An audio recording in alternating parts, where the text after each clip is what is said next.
When you talk about the ransom, don't do it just in a legalistic way by saying, see, like on scales, on one side was Adam and on the other side was Jesus.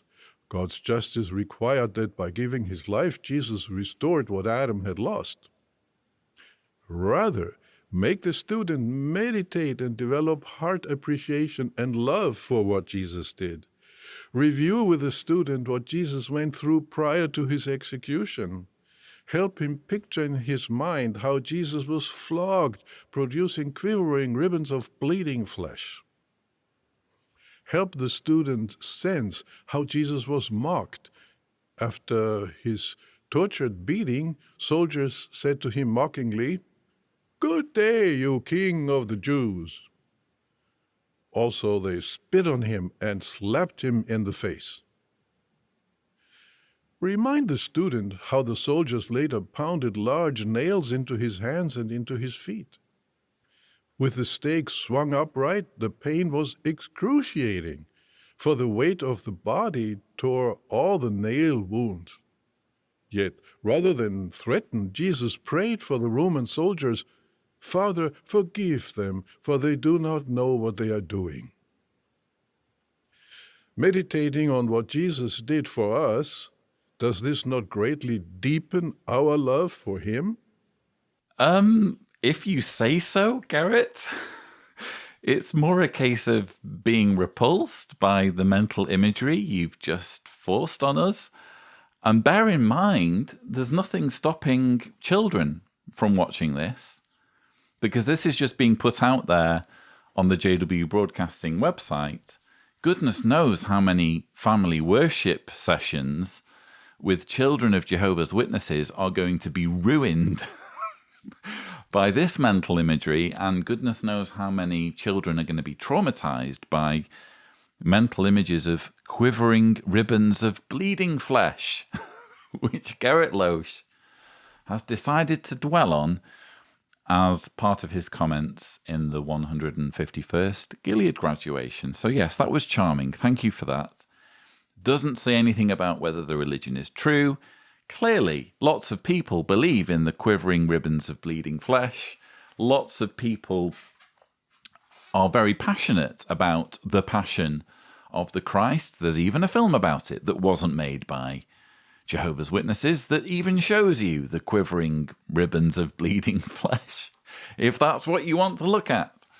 But simply the fact that that's what's described, or simply the fact that you can conjure these mental images or spin the story out in this gruesome way, doesn't make it all true. It's still a story in a religious sacred text for which there is no objective evidence. You just have to believe that it happened. Or specifically, in the case of Jesus, in the case of the ransom sacrifice of Jesus or the events at Golgotha, you have to believe that an intelligent, all-wise, all-knowing God would have a solution in mind for preventing millennia of human misery that would involve a man being treated in this way, that would involve essentially a human sacrifice. That's the best he's got. His solution is to arrange for a human sacrifice around 33 AD, involving his son Jesus, who he sends to earth, or if you're a Trinitarian, involving part of himself, who is sent to the earth to die, only how can he die? Because it's... Anyway, so that's the plan, apparently, to fix millennia of human misery and suffering by allowing it to continue. And at one point during this period in which there is millennia of human misery and suffering, have a person die in a gruesome way. That's the solution that an all-wise, all-knowing God has come up with. Great, okay?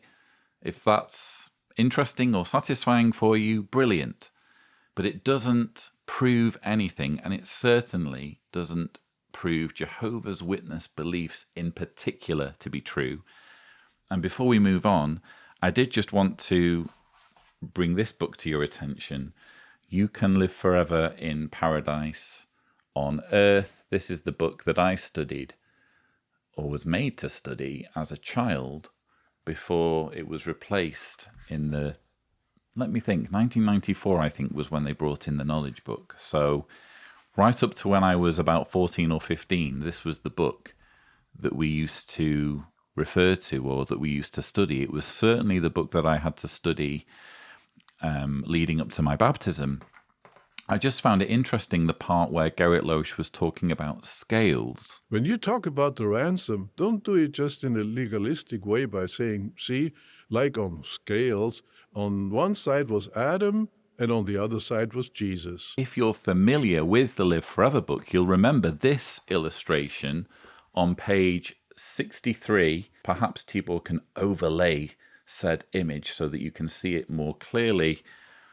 It says Jesus was the equal of the perfect man, Adam. So I just found it odd that Gerrit Lösch dissuaded using this, as he puts it, legalistic description of the ransom sacrifice, when in fact it's right there in Jehovah's Witness publications. So if that way of viewing the ransom sacrifice is in fact enshrined in Jehovah's Witness literature, what are Jehovah's Witnesses supposed to do other than use that tool when they're describing why the ransom sacrifice was needed?